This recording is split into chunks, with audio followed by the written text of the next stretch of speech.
Près de 750 enfants venus des 4 coins du Grand Ouest pour tutoyer leurs rêves dans le cadre prestigieux du Château du Haillan.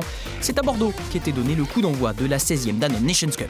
C'est un centre d'entraînement parfait, ça répond tout à fait au concept qui est de réunir toutes ces équipes. Alors aujourd'hui, on bat un record, il y a 62 équipes qui étaient inscrites et qu'on accueille donc ici à Bordeaux pour la Danone Nations Cup. Première épreuve éliminatoire, à l'arrivée il n'y en aura que 2 qualifiés pour la finale à Nice. Et puis le concept c'est ça, c'est de les accueillir dans ces cadres qui font rêver aussi, puisque c'est les centres d'entraînement des clubs professionnels et ce sera le cas tout au long des qualifications et de la phase finale. Le décor est planté. Tiens, notre vainqueur sortant, c'est justement Bordeaux qui joue à domicile. Représentante française lors de la finale mondiale au Brésil en novembre dernier, la QV 2003 des Girondins a fait des émules. On va essayer un peu de les copier parce que comme ça notre coach sera content de nous, donc comme ça au moins tout le monde sera content et aussi pour notre copain qui est blessé, donc on va essayer de faire le mieux qu'on peut. Là je suis très content de la faire et voilà, donc c'est un des plus beaux jours de ma vie. Si on passe, ce sera vraiment hyper bien. L'émotion est en marche pour Hugo et ses petits camarades, un sans faute après avoir disputé 3 de leurs 6 matchs de qualification. Ça caracole aussi à Laval. Les 5 heures de voyage ont été bien digérées. Il faut dire qu'en Mayenne, on a des jeunes de caractère. C'est la première année qu'on le fait, donc quand on a eu les convocations, voilà. T'as sauté au cou de papa-maman ? Non. Non, je suis un grand. Oui. Il me connaît pas là. Non, c'est fini là. On va régler ça ce soir. Ça fait un mois qu'on est à fond là, on a pris nos journées et tout et on va gagner. 6 matchs et autant de victoires, ça ressemble en effet à une prophétie. Laval verra les quarts de finale en toute simplicité. On se prend au jeu tout simplement, on se prend au jeu, c'est le plaisir des enfants avant tout et la compétition va venir au fil du temps.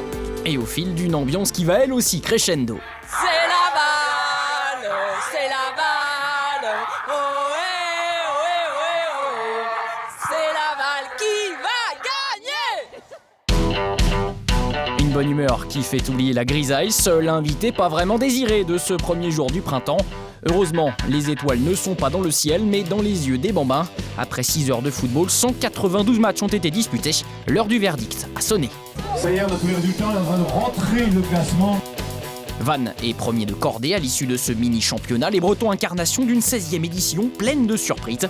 Seulement 4 clubs professionnels au rendez-vous des quarts de finale, des quarts au cours desquels les 2 finalistes sortants seront éliminés d'emblée. Ils avaient vu Sao Paulo, ils ne verront pas Marrakech, les Bordelais. Bon, cette année, ça a été un peu moins bien vers la fin, mais c'est vrai que les enfants ils sont bien battus, ils ont fait de bonnes choses dès le matin.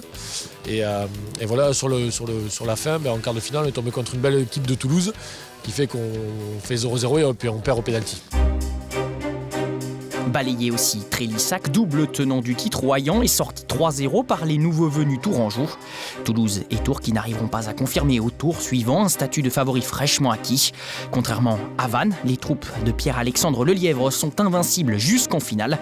Les voilà donc qualifiés pour le rendez-vous national du 7 juin à Nice. Ils y seront accompagnés de Colomiers. Tapis dans l'ombre, dans la matinée, les banlieusards toulousains ont fait parler leur puissance et leur esprit d'équipe pour finalement triompher. C'est le capitaine Tijani qui est monté à hauteur de l'entrée de la surface de réparation, qui va essayer d'être à la réception de ce coup franc. Très bien tiré, prolongé. Et l'ouverture du score, justement, on en parlait de Tijani, la déviation, me semble-t-il. But qui a été refusé. Ouais, position de hors-jeu, faut le préciser, malgré ce jeu limité à 8 joueurs, eh bien on compte les hors-jeux dans cette compétition. C'était pas Tijani, c'était Adam qui était à la déviation de la tête. Et bien en position de hors-jeu, pas de position de hors-jeu là en revanche. C'est ce ballon qui file au fond des filets cette fois-ci. Il est valable, ce but d'Adam, et Colomiers qui prend l'avantage. Vinci qui n'a pas su être décisif dans son arrêt. Et l'avantage pris par les tombeurs de Toulouse en demi-finale. Il manque de fermeté effectivement de la part de Vinci, mais il faut dire que c'était difficile. C'était difficile parce qu'il était face à un joueur qui s'est imposé au physique. On a vu comment Adam a déjà volé, a contré ce ballon, volé ce ballon dans la défense vantaise pour ensuite frapper en force sans trop se poser de questions. Allez, tout le monde devant, mais bien sûr, il faut tous monter, tir direct, repoussé par le gardien. Ouais, c'est la parade qui va peut-être offrir la victoire à cette formation columérenne avec peut-être un dernier contre. Ouais. On n'ira pas plus loin. C'est Colomiers qui remporte cette étape régionale de Bordeaux. La Danone Nation Cup connaît 2 premiers finalistes et a un vainqueur ici au Hayan. Il s'appelle Colomiers. Un succès étriqué 1-0, mais une finale globalement maîtrisée. Les Columérins pouvaient bien laisser éclater leur joie. À l'issue d'une journée exaltante, ils avaient déjà les yeux rivés sur la Riviera. 8 autres équipes les y rejoindront, car le feuilleton ne fait que commencer. Le prochain épisode est à Évian le 18 avril. D'ici là, certains vont faire de beaux rêves.